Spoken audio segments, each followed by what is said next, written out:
This is AI.R. Artists in Residence Broadcasting, coming to you once a week from New York City.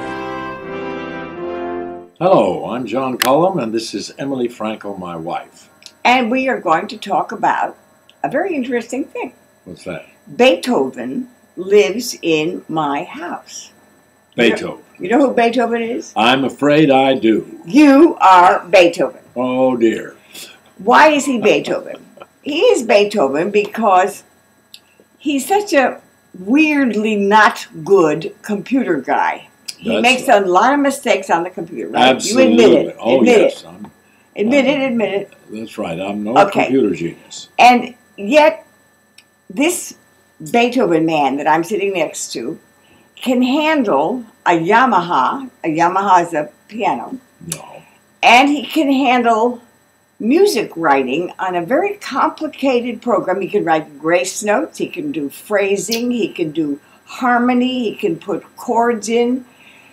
So that makes me Beethoven. You're Beethoven because you work on a program. Look, I'm Mrs. Shakespeare. That's right. Why am I Mrs. Shakespeare? Because you can use the computer. No. Oh, no. No, I'm Mrs. Shakespeare. Well, I'm Beethoven because I can use this program, because we should call the program Beethoven. The program is called what? Tell our audience. Finale. Okay. Now talk about it a little bit. Well, it's a wonderful program. And, all you have to do is be able to pick out things on a piano or an electronic piano, and Finale will convert them into MIDI files that can play back for you. So I have a lot of fun. But remember how you got interested in Finale? You got interested in Finale from the guys who wrote, composed, and did the music and the lyrics for Urinetown, the show you were in. That's right. That's right. Give them some credit, because you were never able to do anything like that. Well, that's right. Two of the fellows there used these programs, and one of them gave me a Finale, and that's how I got started. Yeah, that's true. Well, it was very interesting because John latched onto it right away. Occasionally, I would come in and help him. Like sometimes the program would freeze. Now, give me a little credit where credit is due. Well, whenever I'd get into a situation that the computer froze, I know nothing about how to handle computers. And who did you go to? And I would buzz Miss Computer. Miss.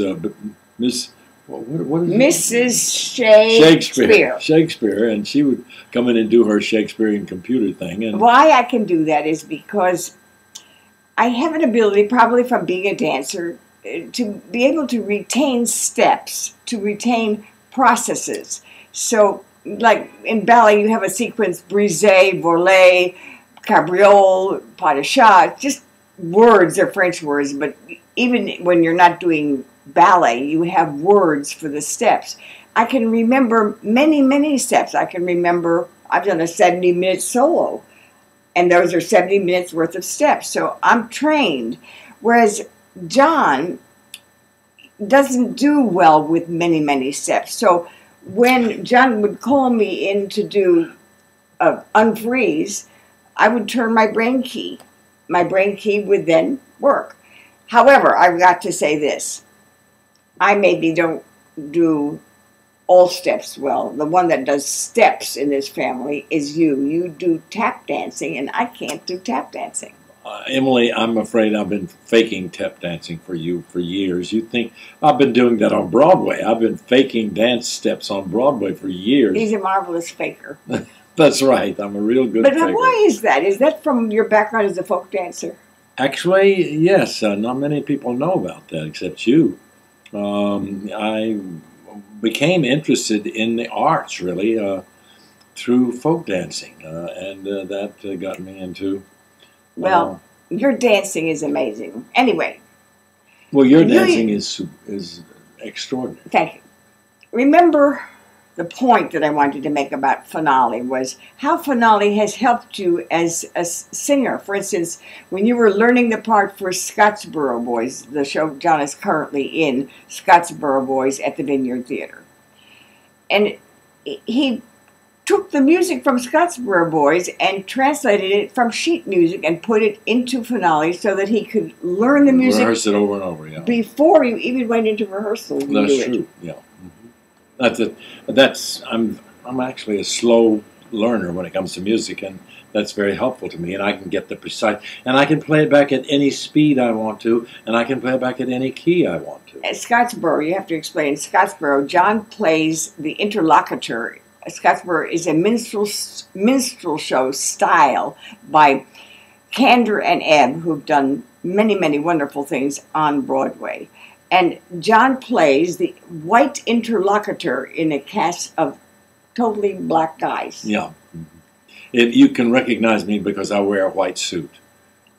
That's a joke. John. What? What were you working on your computer today? Were you working on that song? They gave you a new verse, didn't they?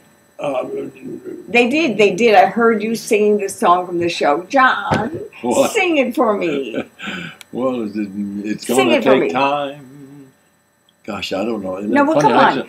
Was that what the judge said? It's going to take time. You know that way down deep inside most people are good, but sometimes the terrible things that they say or they do can be terribly misunderstood. I love your singing. Well, thank you, darling. I'm glad. I love your singing. I'm glad you sang for me. Well, thank you. I love your voice, and I'm happy to be your Mrs. Shakespeare. And I'm happy to be your Beethoven, for what it's worth. We'll see you again next week. Hope you enjoyed our little play together. This is AI.R. See you next week.